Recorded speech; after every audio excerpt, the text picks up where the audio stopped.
ओडिया मानक पाई मार्गशीर गुरुवार महत्व जे केते अधिका ताहा प्रत्येक ओडिया मानक जना। एही दिन रे प्रत्येक घरे माँ लक्ष्मी को अति आनंद रे पूजा करा जाए।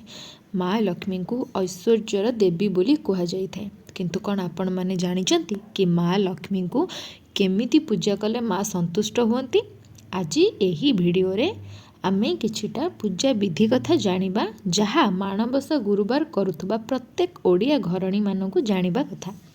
नमस्कार, मु आपण मानक अनामिका आपण मानकु स्वागत करुछि आउ एक नुआ अध्याय को। प्रथमतः पूजारे व्यवहार करा जाउथुबा धानर बेणी को केबे हेले पूजा पूर्व बुधवार दिन आनिबा उचित नुहे। पूजारे व्यवहृत प्रत्येकटी जिनिस सहित मूला आखु एवं माँकर पसंदर अँला डाल खंडे मध्य आनिबे।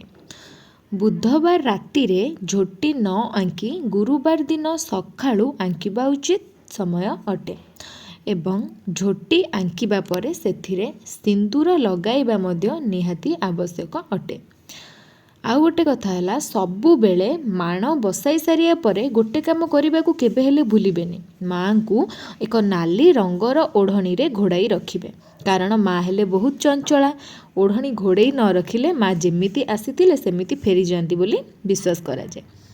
पूजा समय रे सबु बेले दीप जो दीपटी आपण माने पूजा समय रे लगेबे सेई दीपटी को सबु बेले आपणकर डाहाण पटे माने जोटा कि अग्निकोण बोली कहा जाए सेई पटरे रखिबे।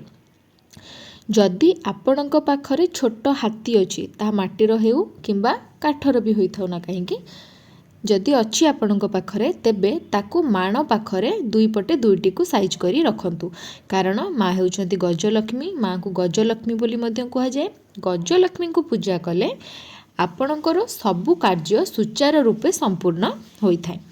आउ गोटे कथा मने रखंतु सबु बेले पूजा संपन्न करि सारिबा परे सूर्यदेव को पानी देबे।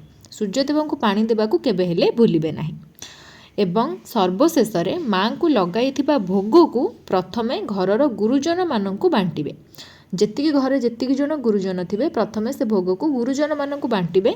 गुरुजन माने भोग खाई सारिबा परे आपण पछरे सेई भोग को सेवन करंतु। वीडियो टी केमिति लागिला कमेंट रे कहया को भूलिबेनी एवं मो चैनल न्यू अपडेट पई मो सहित कनेक्ट रहया पई मो चैनल टी को सब्सक्राइब मध्य करि नेबे। रहिली नमस्कार।